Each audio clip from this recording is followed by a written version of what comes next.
I'm recording now. What do you mean you've delivered a fucking baby? Excuse me? Dr. Cali, CYRUS, and Dr. Jessi Gold, our guests this week for this podcast. I thought you guys were psychiatrists. You had to deliver a baby in medical school? Yeah, people forget that we went to medical school with the surgeons, with the family doctors, with the gynecologists, and we had to do all of those not stupid. No, but hello. All of those rotations, which many of them sucked, and delivering a baby is why I'm not going to have a baby, but like, yes. Plus one. I mean, super relevant to being a psychiatrist. You get to see the miracle of life and death right in your face. I guess in some way they connect, ? Would you do it again, both of you? Med school or delivering babies? Both. I might have the same answer. I don't know. I mean, delivering babies was not my favorite, but wasn't my least favorite. Like, it was probably in the middle, like, for me. That, you know, I there were things about OB that were fine for me. I didn't mind it. It was long amounts of time, often waiting for things. Right. The moms were nice. The people, you know, it was fine. People were happy. Yeah. You know, like, there are things about it that were fine, right? You know, and like sometimes it was funny. Like, this mom delivered a baby to like Mumford and Sons, and then she like told her husband that she was gonna name the kid like Mumford. No, just to like really just to be a jerk, because she definitely wasn't. And the husband was like, "I hope you're kidding," and like really wigged out. It was really funny. And so like stuff like that I enjoyed, you know, but like, you know, would I do med school again? It's a good question. I mean, I ask myself that often. I think that it's really complicated. I mean, I come from a family with some doctors. I like some stuff about medicine and hate some stuff about medicine. And yes, you know, I definitely have days where I'm like, did I go into this because I was like actually making a conscious decision, or did I make a decision that was sort of like somewhat in my head, somewhat my parents, somewhat my life, and I sort of didn't, like, I really consciously thought I made the choice. Like, if you would have asked like college Jessi, like, did you decide to be a doctor? College Jessi would have said, oh, of course, like, I like science. I chose to do this. I took a year off. I still made this choice, whatever.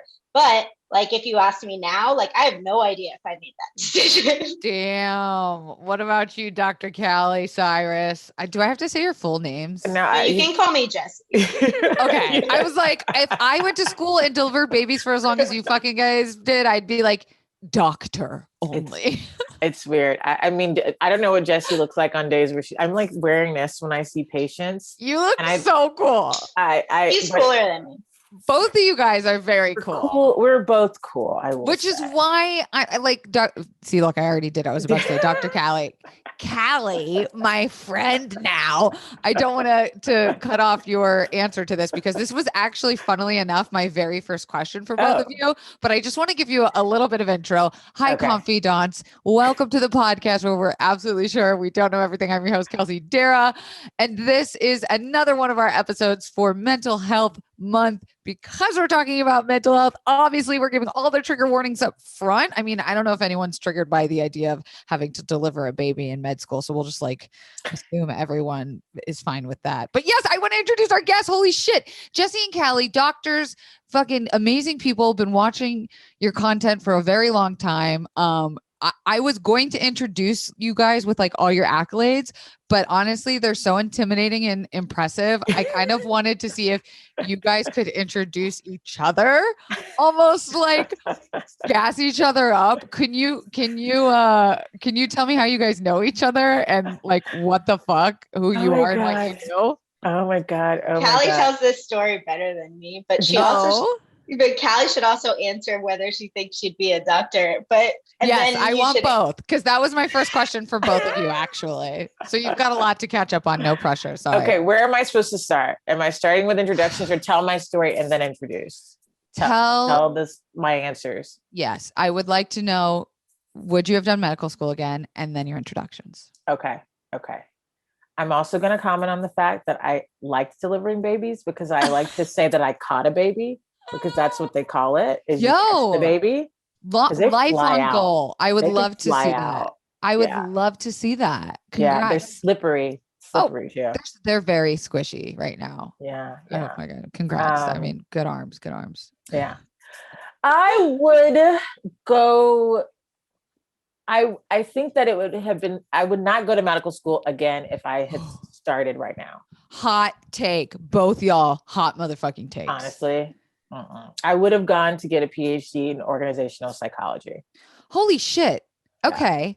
So now that we've gotten into the lettering, PhD, psychology, all of those things, now I would like to have both of you show off a little bit and tell me about like who the fuck you both are. Okay. Well, the first thing I will say, and you're going to love this, is that you know what we all have in common? Huh? We rep Florida. No way. No. Yeah. Go on. Where? Yeah. What parts? Yeah. Yes. Jessi, we talked about I'm West this? Palm. West Palm. So. Okay. So you're that explains a lot about your coolness. Got it. North Central. What is that? Yeah. Gainesville. Jessi, what are you talking? Is that what we call? Oh, we did talk about this. Okay. Holy shit. This makes me feel so much more comfortable. You said what? You said South. I said I'm from North Central Florida. And I'm right in the middle. Yeah. Gulf Coast. Wow. I feel so much more comfortable that I'm with my people, with my Floridians. Wow. I'm sorry. And I love you. There's something about, I think we know how to spot each other, which is kind of how Jessi and I met. Yeah. Okay. Yeah. So how long have you guys known each other? God, what year was that? We met in Puerto Rico at a conference. Okay. I just remember Jessi being like really loud, and I was like, "Who's this loud white woman?" I was just like, "There's not a lot of like loud white women walking around, like at conferences also." Right. And was this 2013? No, that was medical school when I graduated. 2016 or 17? So you guys have been friends for a minute. Yeah. And you had both already finished all of your medical school and certificate receiving. We were both like done with med school, but not residency. Like Cali you were still in residency. Yeah, I'm a couple years ahead of Jessi, but so I was in residency at where Yale. So Jessi went to medical school at Yale, where I trained in residency. There it is. When we met at this conference, Jessi was in town from Stanford. Oh shit! Big dropping. I love it. This is what I wanted. Do you like the? I'm not. There is something about being able to flex the degrees. Yeah. I mean, if I was like a white dude, it'd be different, but I love like walking into spaces and being like, I wouldn't even ask if you were a white dude. I'd be like, hey, shut the fuck up. Why are you on the podcast? But no, this is the moment to flex where I was like reading up, like Jessi knows, I was reading up on like y'all's history and I was like, wait, I'm sorry. What? You went where for how long? And now knowing you've delivered babies. But so I went into this episode thinking like, I'll introduce you both as really just like stacked, experienced psychiatrists. Is that like the right term with all your letterings and things that you've achieved? Yeah. That's what we're called. We're psychiatrists, but I think we both are like trying to be partly not psychiatrists. That's the thing about us. Yeah. Wait, go on. I don't think I heard that part from either you. Can go ahead with this one. Yeah. And you have to introduce me too. Yes. Remember? Yes. Yeah. I mean, I think, let's see. We did meet in Puerto Rico at this conference. We share a similar mentor. Cali was working with Dr. Wilkins on a project about like teaching, I guess you would say like teaching med students about race. Would that be the best way to say that? Like teaching, like how to manage patients that are like using standardized patients. I'm going to botch this, like using standardized patients to deal with, right? Am I killing it? Cali's like, how we do. That's what Kirsten and I are working on the ERACE framework because, doctors, we need an acronym. And this was how we developed it together, how you help supervising doctors know how to intervene when a patient starts harassing your students. Like if you're called a racial slur, or they're like, get out of this country, like that kind of thing. Because that happens all the fucking time, especially when somebody got to be president and literally real bull. Exactly. And the kind of people we work with. Yeah. So like, you gotta let it slide? Do you not let it slide when it starts changing in quality? So I was there giving a talk with her mentor, our mentor, and Jessi, you were probably giving your own talk like that. I was doing something. Flex. Let's hear. Come on. I don't know what I was doing. I think I was getting an award. Oh, Casual. drop the mic. Completely casual. I love that for this space. This is the energy I want to just nom. Eat it up. Eat it the fuck up. Like a resident teaching thing or something like that. I had no idea there were so many layers to psychiatry. I'm not going to lie. Like, this episode definitely was something where I wanted to like pull back the curtain and be like, first of all, what the fuck does it entail? Because why would someone want to be a psychiatrist? Ooh, that's a long question.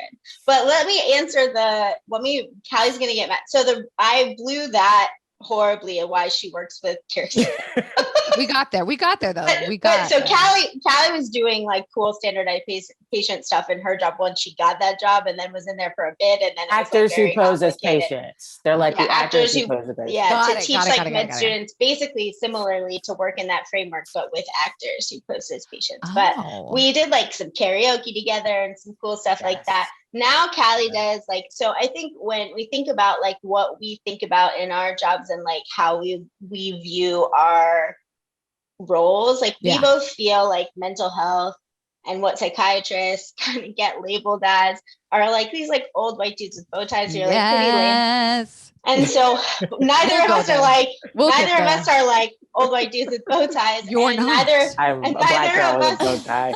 Yeah, Callie's a black girl with a bow tie. Big difference. And like, you know, we both feel that like that image can change and people would come see us more often and understand meds more often and like be more like well-versed in the sphere if like we were out there like talking about it and making it safer and like changing the system by being able to talk about it and make it easier and safer and whatever. And so we both feel like that happens to be something we're good at. It's not necessarily something like you know you're good at until you start doing, and we need it.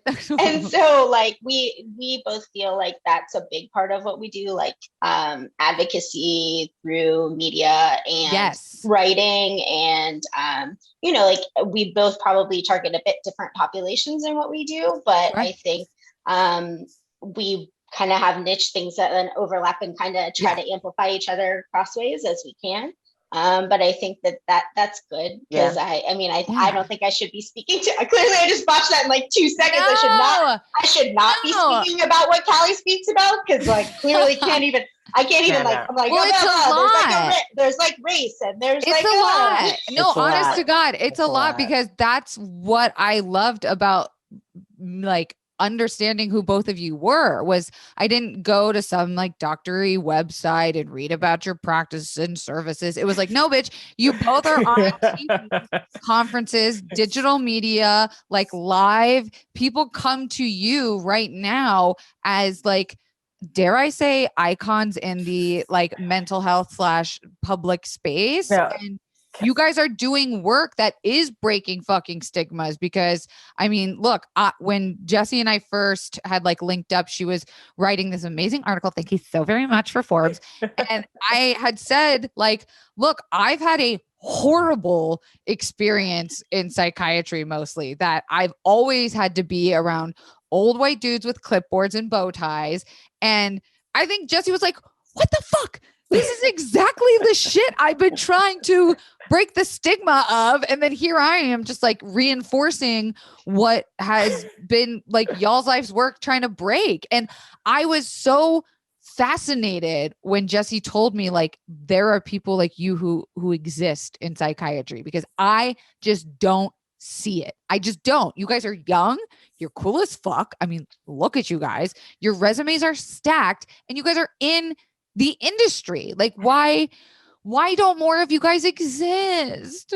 Well, we're also hams in case you haven't figured that out. So that's like, I think, and we're loud. And I also think that, I think a lot about identity, and the one I think about a lot in terms of our field in medicine. Medicine's a very conservative field. doesn't change very often, even though it should. Ooh. And Ooh, I sort of moment right there. I sort of feel like we as Jessi, I think you're a millennial, but we're kind of trapped in this, like the Gen Zers who are like, we want this change now, Yes. which I like. Love. And then the other generation, which is like, what are these people talking about?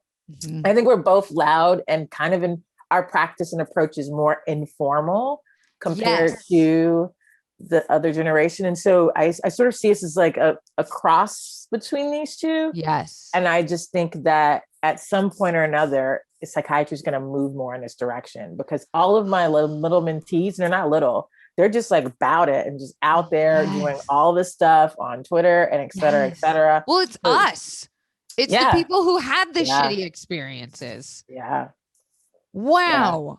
Yeah. Well, I mean, I kind of already drove over this question that you answered a little bit of like, why would someone want to be a psychiatrist? And I know that it's probably a longer answer than we have. Even mommy issues. I'm going to say mommy or daddy issues. That's literally what I say in talks. People, I'm like, most people become psychiatrists because of mommy or daddy issues. I say I'm the youngest child who didn't get enough attention. Like, it's very obvious. Like, I don't need to go back into my childhood and dig. Like, I know what it is, but I think it's like, there's a piece of both of you that I love, which is like kind of anti-establishment, like the way things have always been going. And it's like, you are breaking stigmas and walls and glass ceilings, and you guys are the people that, thank God, have grown up now to be able to go to college and get all these fancy fucking stacked. Seriously, you guys, I'll put them in the link below. It's just like so many letters and things that they have attached to their names. It's really fucking cool. As a 3-time college dropout, I cannot emphasize enough how amazing it is that I think you guys did all that stuff. But I do think, like, if I could get a little piece of you guys personally, like why did you want to become psychiatrist instead of literally anything else? My dad's a psychiatrist. I mean, sure, that says something. I mean, I think when I went into med school, I mean, you know, I back up a tad. I mean, when I was in college, I was an anthro major because I couldn't stand pre-med. Like, everything about it gave me anxiety. The people, the classes. Me too. I hate science. The people, the classes, the way of life, the fact that people were like so cutthroat, the fact that like those people were supposed to go on to help people, like it just was not for me. And so like I did anthro. I loved anthro. I got a master's in anthro at the same time. My thesis for that was on pre-med as a culture, and I was like super into like what that meant and how we educate people and why we teach them that way. And so then when I went to med school, I was like, I like the brain, I think. I like stories and people, but my dad's a psychiatrist. I don't want to do that. That's not what I want to do, right? Avoiding your fate. I like really fought it because I was like, my dad's like a somewhat well-known psychiatrist. And so I was like, I would go to like conferences and people would know his name. And so I was like, I just can't do that. And so I was like, no, I'm going to do something else. So I was like, I think neuro is like the brain thing. And so I tried to pretend I liked neuro, and neuro's really depressing. Oh, really? Yeah. Oh gosh. Yeah. I mean, there's no cures. It's like you just try to figure out where the stroke happened, and you can't look into like biofeedback therapy and like oh no, that's like us though. I mean, it's like strokes. It's like, I mean, maybe migraines are like the most stroke. Migraine sufferer right here. Hello. But it's like strokes, like really bad cancer. It's like Alzheimer's. Like, I mean, we're not talking. It's like bad. So I was like, I'm gonna do this, and I was like, just kidding. I will go back over here with what my and I kept being like super drawn to like, again, like you could see like 100 people with depression, and it didn't really matter like necessarily what you treated them, like what the actual diagnosis was, what the, you know, but the story was so much a part of what you were doing. Like it mattered, like who they were and where they came from. And, you know, and like, that was the only field of medicine that still was part of it. Right. Like we cared about that. Like they, like in the child psych rotations, we would start with social history. Like we would ask that first. And so like, for me, I was like, wait a second, like this is storytelling time. Like, it's not like, hey, like this person has depression and we need to give them drugs and this is all I care about and whatever. And so for me, like, you know, in a lot of other fields in medicine, it's like, get to the diagnosis, I like figure out the diagnosis, what's the treatment, go on from there. And that's interesting in it, and it's helpful and it's needed and it's so important. But like, you could see that every day and you're doing the same treatment and the same diagnosis and whatever, and you might get a couple times where you get this cool, whatever, different thing. But right.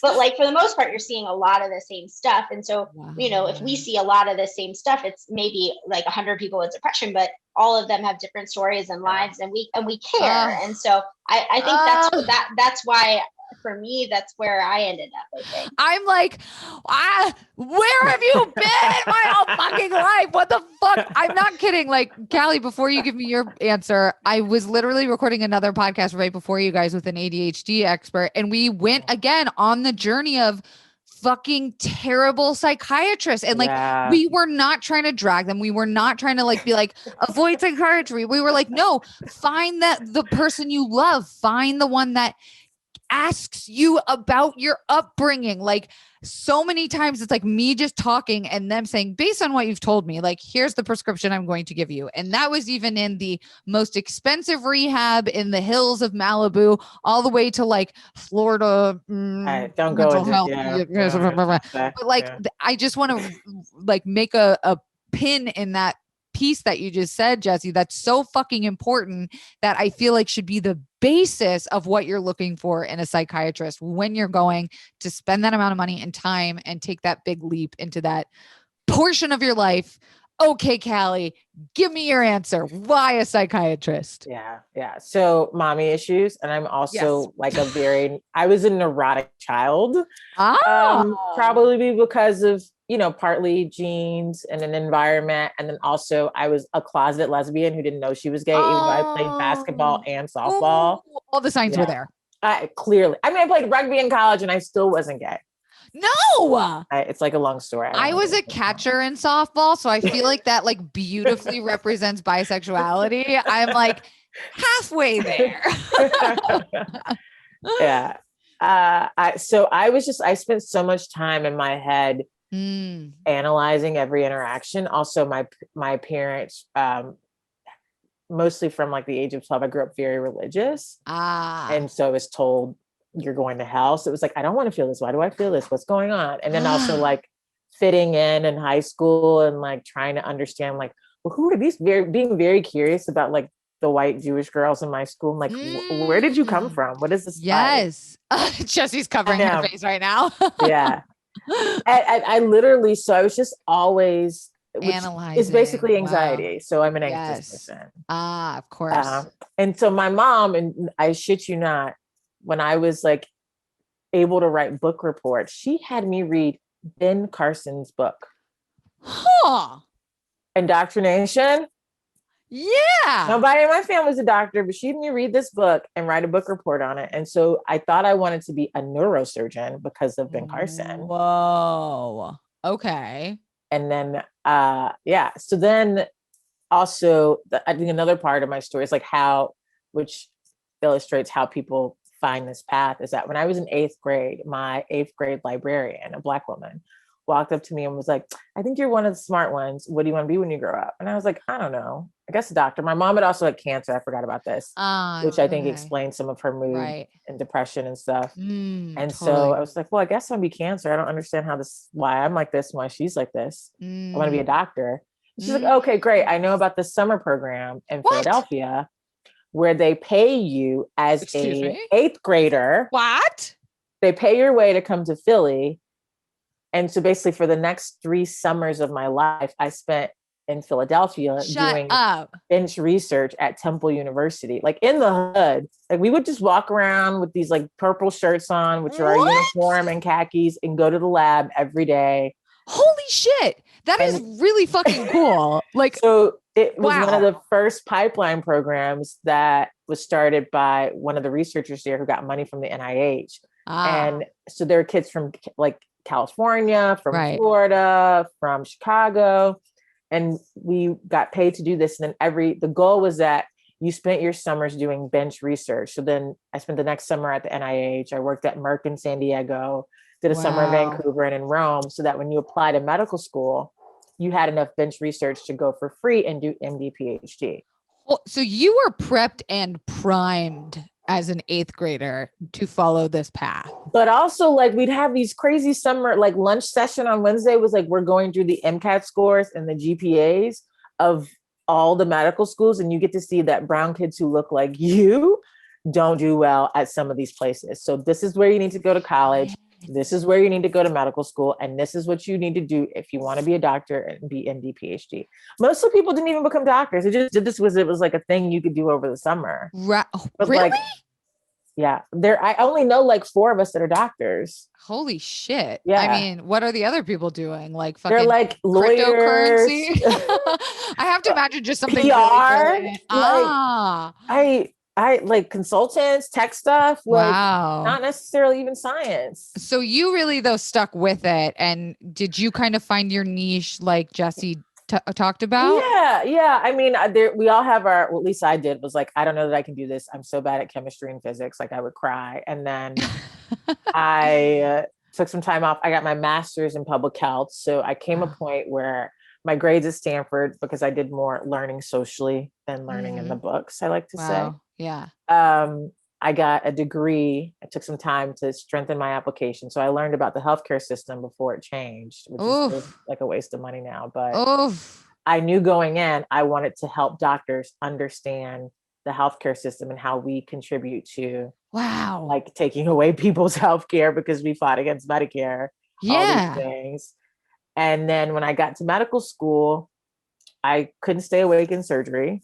I didn't like the pediatricians. I thought I wanted to be a family doctor, but then I realized I was going to have to do a surgery rotation all through residency again. No. And we know you have strong hands to catch babies, but that's it. And my mom would say that I wanted to be a gynecologist for different reasons, but we're not going to go into that.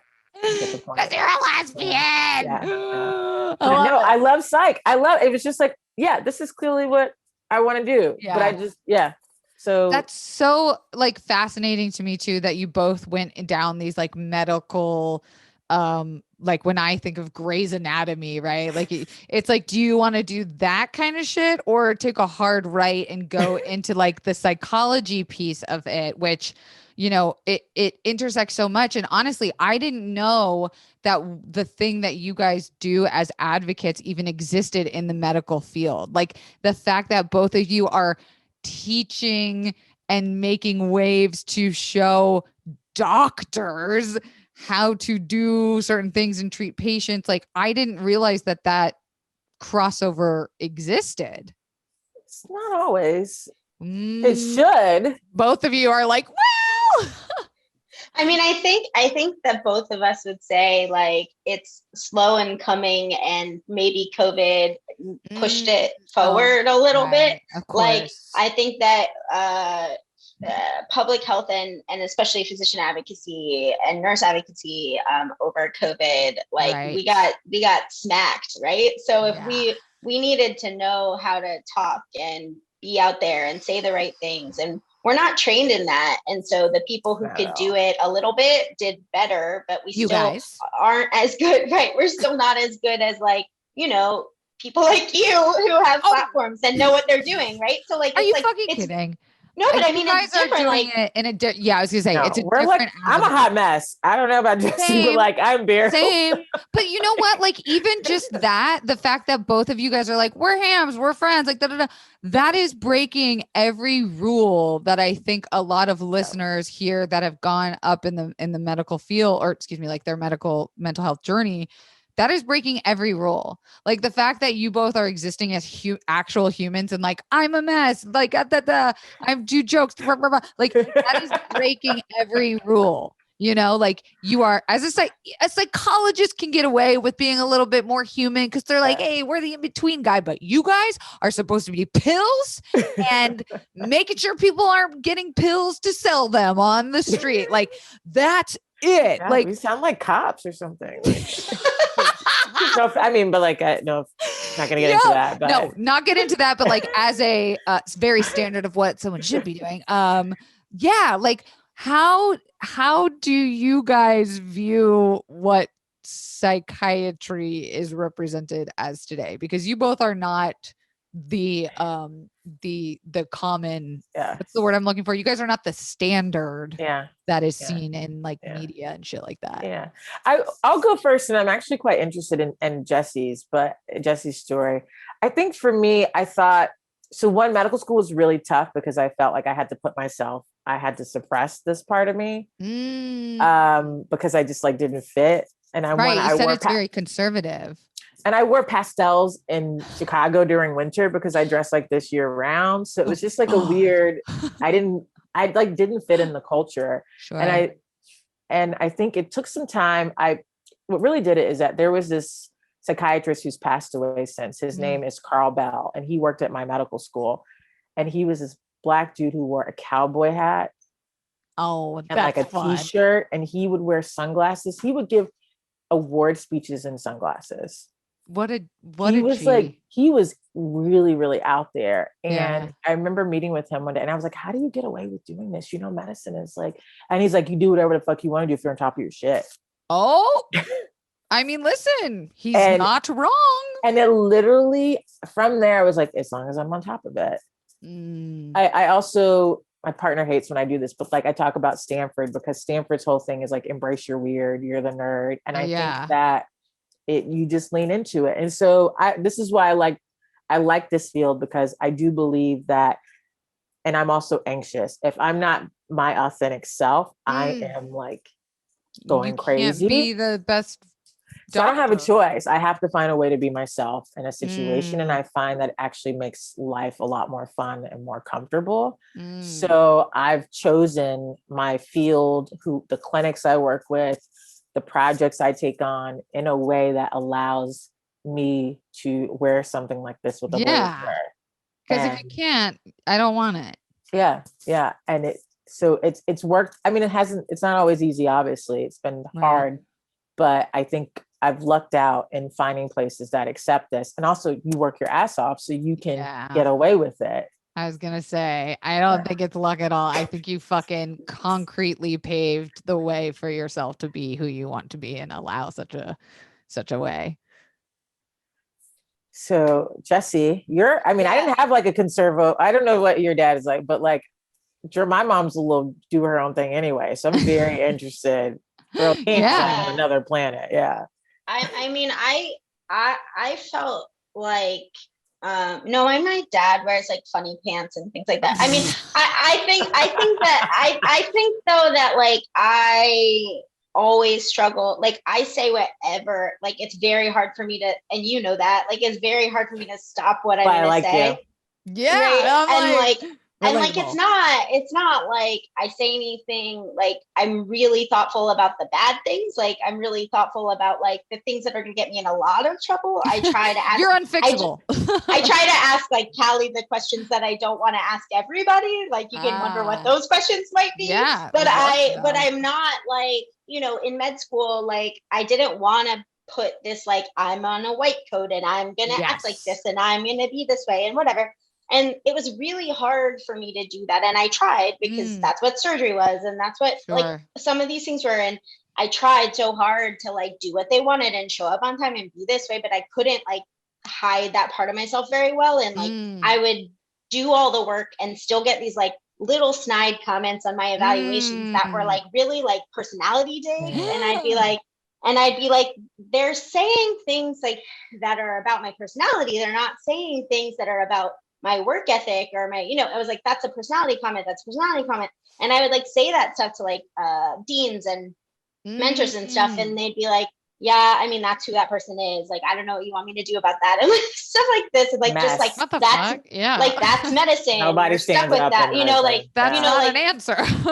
like sort of just like, that's medicine. Enjoy being you and not fitting in and feeling horrible about it. Right. And great. I sort of would just like feel bad. Right. And so I would be like, do I want to do this? Like, do I want to drop out? And then I would like call family and they'd say, you've always wanted to do this. Don't drop out. Or like, you know, you're in Yale Medical School. Who's in Yale Medical School? Stay there. Right. And so like, ooh, that's hard to get in there. Why would you leave there? You know, these sorts of things. So I it's moderately invalidating, but I stayed. Sure. Anyways, it's part of your story. I made it through that with whatever like I could to not become a different person. And I think that, over time have found that like more comfortable in just being able to be myself, because it's let me find different ways to like, be successful. And like, I definitely don't fit into different departments because of that. That's true. I'm in like a department where I'm definitely different than a lot of the department, and I'm still in academics. Callie's not. She can speak to that if she wants. But I think that, you look around and you're like, I practice this way. I know I practice differently than other people. Like if someone's covering for me, they might not even like how I practice if they took over my patients for like the week. You get patients from other people, then you can hear in their voice, like what it was like to have a different psychiatrist, or, and it's very, and you know that you're like the first person who's ever like done this or whatever. And you're like, man, like all I did was listen, or like all I did, and you're like, right. Wow. Like you're like, I didn't do anything. I asked you how you were. Like, right. Seriously. And you're like, I didn't do anything. Right. And so you're like, that's bad. And like, it happens a lot. And often with these like middle-aged kind of women, like I see a lot of college kids. So like, I'm often their first psychiatrist. So that's not where it's coming from. It's like coming from a little bit of older ladies. Right. And, but I think it's interesting, but, so like, I do have a big awareness of like the stigma of the field that we're in, and the stigma we're trying to break by existing within it.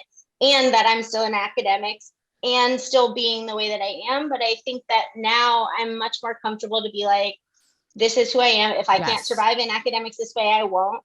And I'm trying, and I'll do the best I can. And in the same way, like the other day, or like a couple of months ago, like I was like told that I was too informal to give a talk for like a department. What? And I started laughing. Good. I was laugh straight into their face. Make them feel bad. I literally started laughing, and the person was like, why are you like that? Who told me sort of offline, because the person felt bad that he knew of the reason why I was told like I couldn't give it. And I was like, first of all, I don't care if I give the talk. Second of all, like the reason I'm successful is I'm this way. Oof. So if you don't want me to be this way, I don't care. Yeah, like, it affects me. I was like, when I was a kid, like if you had told me this in med school, I might have cried. Like, and I might have taken it personally, and I probably did, because that's the kind of stuff I got on evaluations and I took personally, and I did cry. Right. And I said, like, am I wrong? Like, do I need to change this? Like, if I want to fit in this field, like, am I doing something wrong? Like, or do I just not belong in this field? But instead, like, I sort of was like, wait, like the reason that like media people like me, or the reason that I'm like in my young 30s and I get asked to do some of this stuff that like old people get mad at me doing, is because I'm this way. So I was sort of just like, screw it. Like I literally started like laughing, and the guy was like, good. Like I would be like, oh, that sucks for you. I'm so sorry for you that you're that way. Cause like truly, I mean, you touched a little bit on it, Jessi, talking just about like the adversity you've had to face as being both of you, assuming you both don't identify as straight white males in this field. Just like, I can't imagine what it's been like for both of you. I mean, you speak a little bit on it of questioning your identity, and in a way, you both went through your own like form of psychological experimentation. Like, did you guys have to look at it from that way so that your fucking like identities outside of work did not get fucked with? I mean, you're both like aggressively shaking your heads like, duh. Yeah. I didn't come out also until, at least to my parents, until my second year of medical school. Wow. So I was already like, I mean, I think I'm used to code switching and having to use my different identities in different spaces. But I think that it was really, why I say this is that I remember I hadn't really been used to putting my LGBTQ-ness on display. And then I got to med school, And out of those, so I went to University of Illinois at Chicago. It's the largest medical school in the country, has 3 different campuses. So out of a class of like 200, there were like 2 lesbians. Really? You think there were just 2 of us? You think there were just 2 of us? They're not just 2 of us. So I started to be like, okay, what's going on? Where are y'all at? Also, somebody got to teach us how to talk to people who like this. Yes. And so as I started to realize that people didn't talk about these things in the way that at least I had grown up, because I've always pushed this, because that's like my mom's lens. Everyone knows a story about my mom, Geraldine, born in 1955 in South Carolina, and is very much like, you are a Black person. Keep that in mind wherever you go. Watch out. Wow. So I've always been like very racially, my friends, we all talk in this way. Yeah. And so getting to med school, I was like, nobody knows how to talk about this stuff. What kind of doctors are we going to be? Holy shit. And so I actually was the rare bird, like the Black person who's like, I'll talk to you about this. Wow. I will. And because I enjoyed it. And I think that means that I get a lot of that. I have these conversations with people. I can contain it. But then I also, a lot of brown people come to me for advising. And so as I've started to get more and more forward and more direct and more kind of out there in my education, I'm realizing how much I was alone and not having someone to put out fires for me, even though I was trying to do all this work. And so what Jessi's alluding to is, I was really got the job I wanted. I was in charge of these actors who posed as patients. Like, I love this. I would create these crazy scenarios where students would have to like learn how to do a social history on a blind woman who's also like a Trump supporter who's like accosting them. Like, I love this. Wow. Love this stuff. And like, I was taking it from the students. I was going through my own kind of toxic stuff with someone in the department who was jealous of me. Oof. And it was just like, I'm going to die here. I had a mentor die also. Jesus Christ. Who was one of the first Black residents at Yale, who's in charge of student mental health. And I think he died at 53 in his office. Oh my God. What a wake up. And he'd also had a community clinic that I was working at. So I had to go tell his patients of like a decade. And that really shook me. I was like, I could die doing this. Yeah. Giving myself when this like institution doesn't give a fuck about me. Maybe on paper they do. And I got a professor position. 3 months later, I resigned. Holy and I was shit. I went to the department chair and he was like, well, what are you going to do? And I was like, I don't know, but I'm going to get out of here. Literally nothing, anything else. Literally was like, I'll be fine. And you know what? And it was like, it was, I mean, financially, like not the easiest thing, but like, I am trying to figure this out, trying to blend my dream of like wanting to be Oprah and be a doctor. We need that. Don't stop. That is what I left that part out, but I really love Oprah. Oh my, listen. I mean, she's got her issues, but of course, but like we're all flawed humans. Yeah. But that's like a huge I mean, like both of you have made these huge fucking choices that are deeply embedded in who you are as people, that are reflected in your job, which then you have the outside pressures also of being the representative of maybe like our gender or our identity of like, I feel like I must do this, but also it is your truth. So did it feel supported in ways outside of yourself, like with friends, families, loved ones, things like that? Yeah, Jessi, I'm not sure what your friends are. I mean, I'm sure we both have doctor friends, but I have a number of friends who are, my partner's not a doctor. She's a professor. I have a number of friends who are lawyers, my friends from college, or my friends who are artists or who are from high school. So I think I've always had to have that extra to keep me, because we're not just doctors. We are Black people, we're women, we have our own other communities. And I think maybe it's part of the success is that we don't just have one community. Yes. I think we branch out and stay in touch with other people. It's like representative what the world actually looks like. Imagine. Yeah. What about you, Jessi? Yeah. I mean, when Cali left academics, I think I was like very sad. I was like, really, because like, and I've told her this, but I mean, I think like, I wish that people like Cali could stay in academics. We're doing a disservice to not keep people like Cali in academics, because 100. she should be teaching the people that are below us. We should be supporting people like Cali. And the fact that we didn't is a failure of the system, and broke my heart tremendously.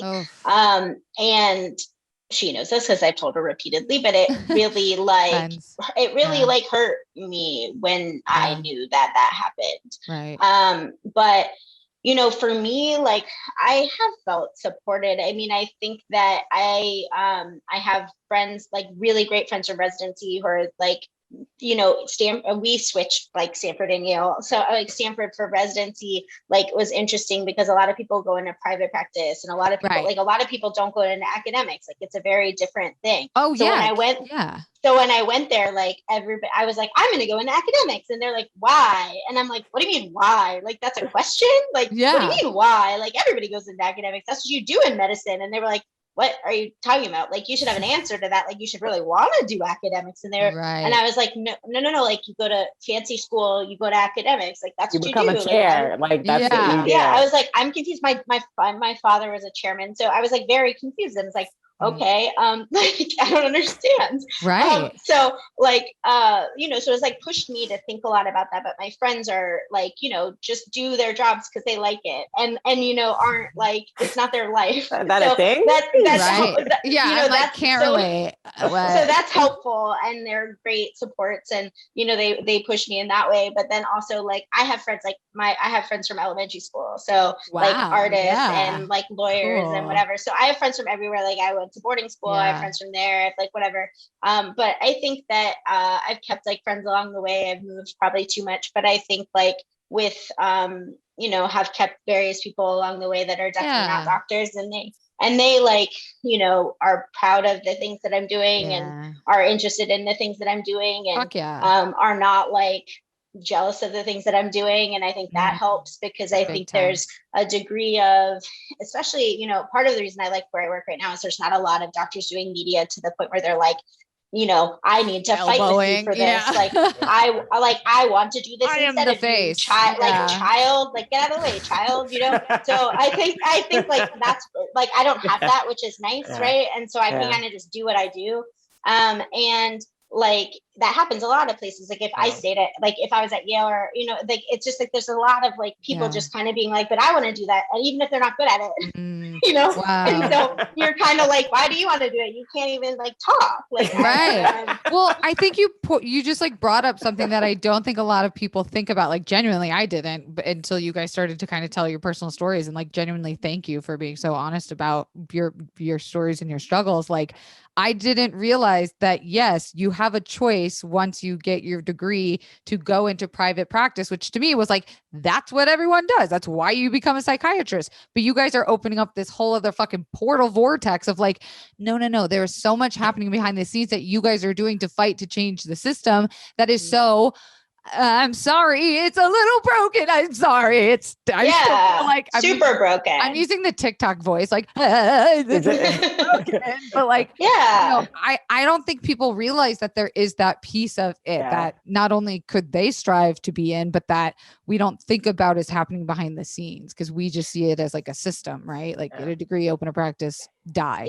You like, you know, we could go into inpatient psych, we could do consults on a ward, like people are like on a medicine ward in the hospital, and we could do consults there as a psychiatrist. We could go in a residential program as a psychiatrist. We could be private practice as a psychiatrist.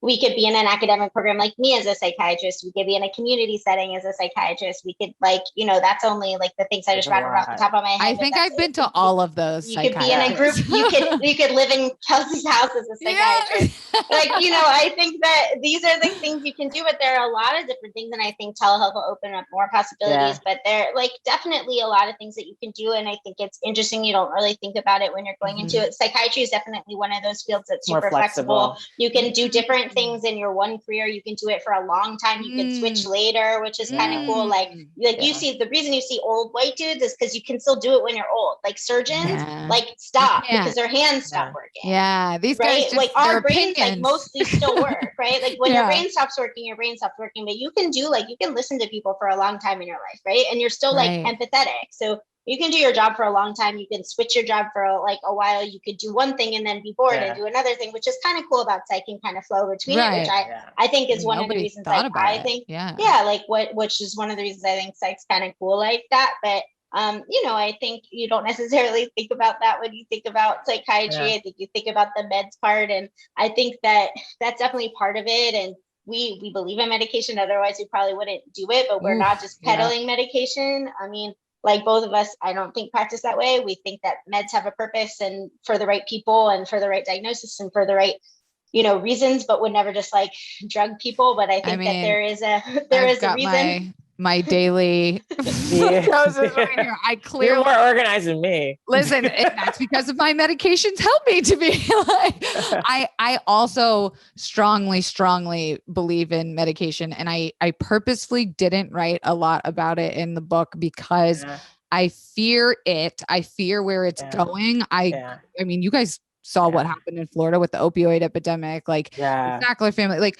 we all know what can and is happening with medicine. And like, you know, I had 1,000 questions that I didn't get to ask. And I can't believe we've almost already been talking for an hour because what the fuck, you guys, we absolutely need to do this. Did we even talk about mental health stuff? But like, you can have us whenever. I mean, you know. Oh, we're friends now. We got a group chat, like period, Florida girls with palm tree emojis. It's happening. I'm not even worried about it. I want to see this. Is there a documentary also? I was like Googling you. Oh my God. Figure out this stuff. So, oh my gosh. So we're currently working on it, and I can tell you some really exciting, positive production things offline, but we are filming a documentary. Like as soon as I leave New York, I'm going back to Oregon, and it's a whole thing. Like it's becoming my, I feel I resonate with both of you deeply in your stories, and that it's like, I'm following the path that is my authentic truth, period. And I never in a million fucking years thought it was going to be in mental health, but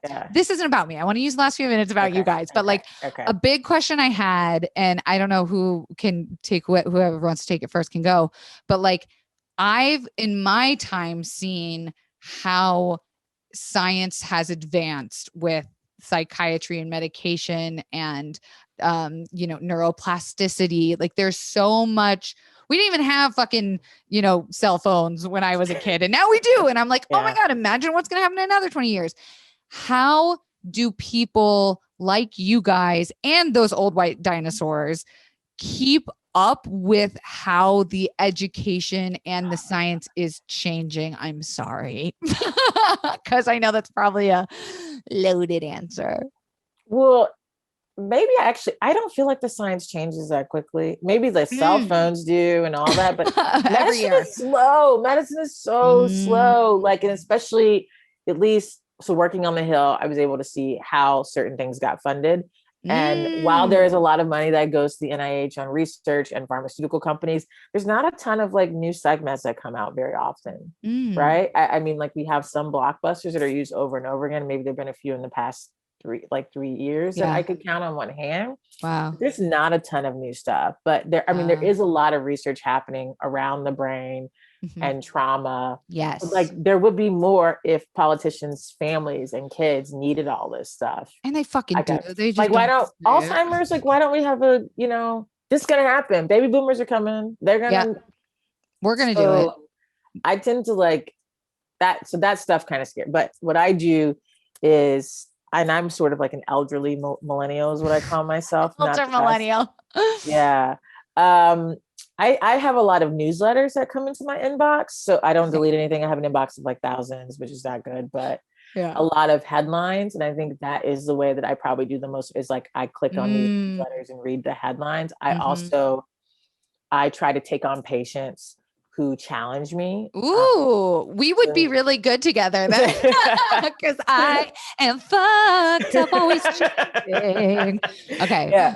So I try to take patients who have who are presenting with an issue that I may not know very well. And that is an opportunity for me to reconnect with a colleague or someone, like if it's eating disorders or you know, a specific kind of addiction.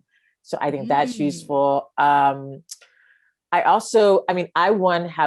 I've designed my life and schedule such that I have time to study other things. Wow. And if it's not, it's actually, I feel like more of my time is spent reading books that I feel like psychiatry should have taught me. I'm not going to say like self-help books, but like so much. The Body Keeps Score. Why isn't that like mandatory reading for everyone ever in fucking middle school instead of the fucking Hatchet or the Scarlet Letter? Jesus, toss it out, you guys. Right. Like why did I just come across this last year? Right. Right. Like that's the thing. So I'm in this phase now where as I'm dealing with a patient or a question that comes up, I will go to the Body Keeps Score, but then I will also look up like a neuroscience paper to see, how trauma changes neuroplasticity over time.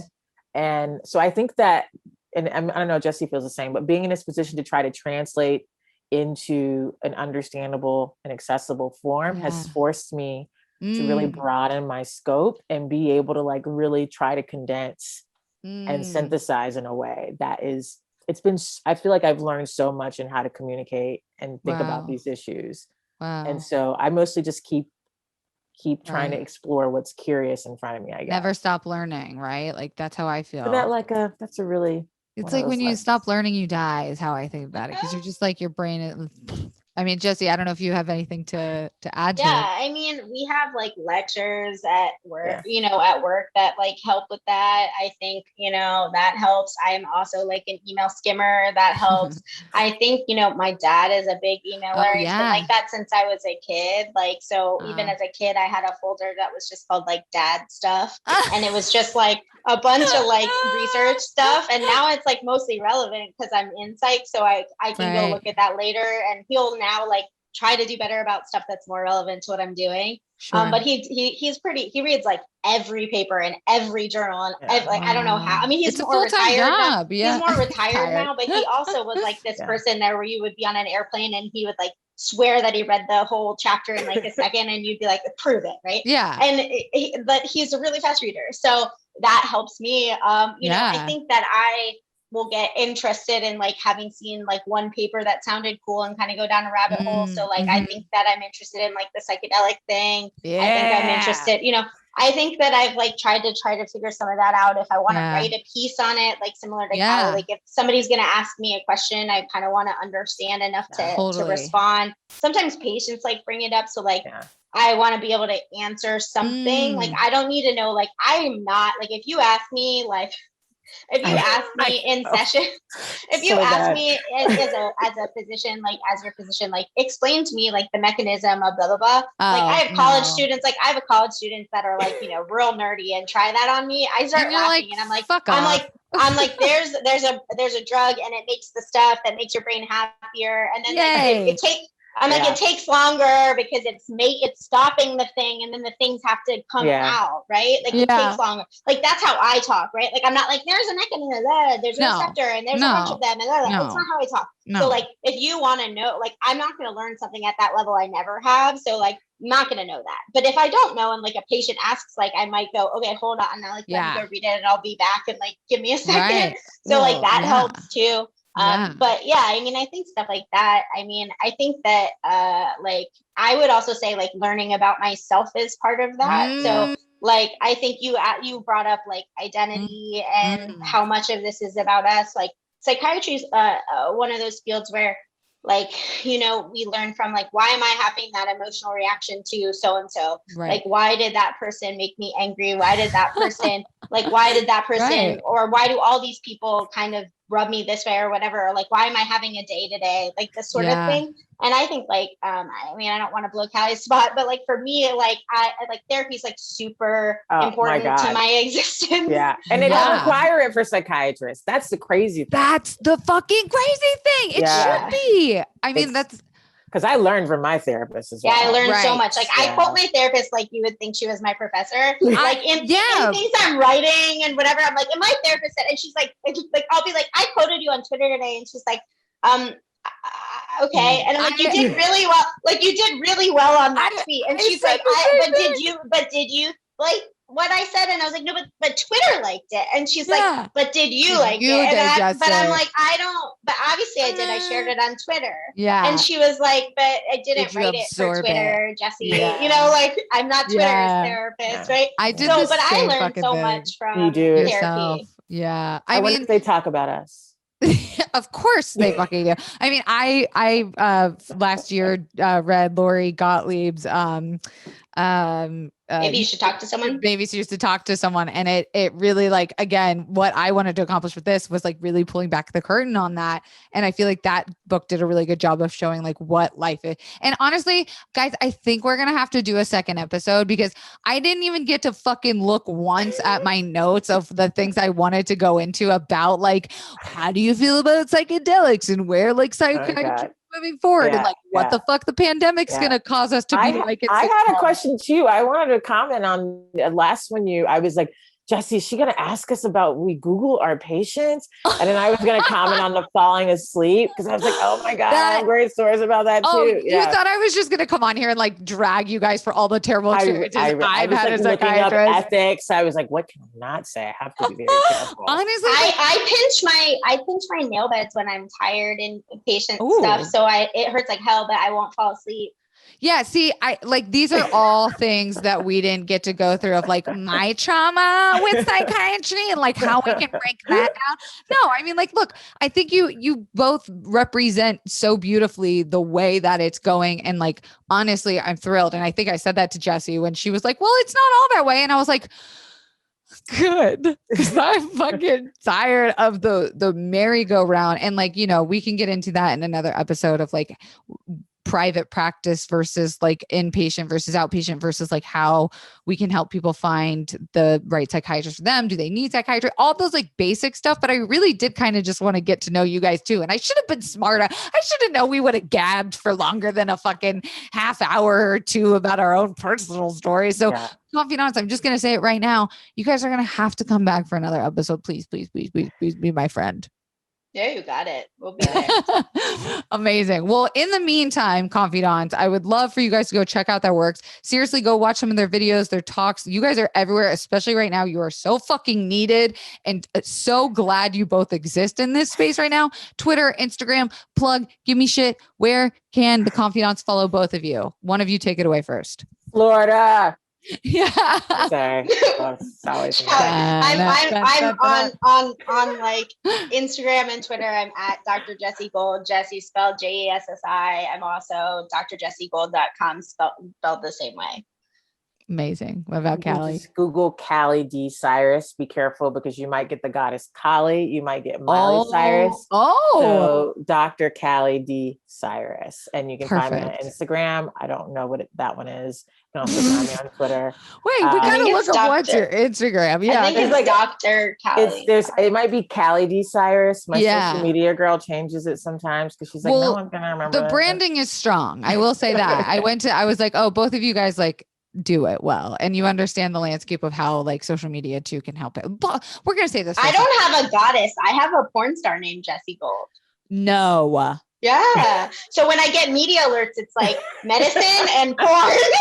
And you're like, and butt stuff. And you're like, relatable? Is there a crossover? I'm not understanding. Hey, it's really interesting. I'm like, not me, but these are all things that we're going to have to dive into in a second episode. The trauma of our Googling our own names.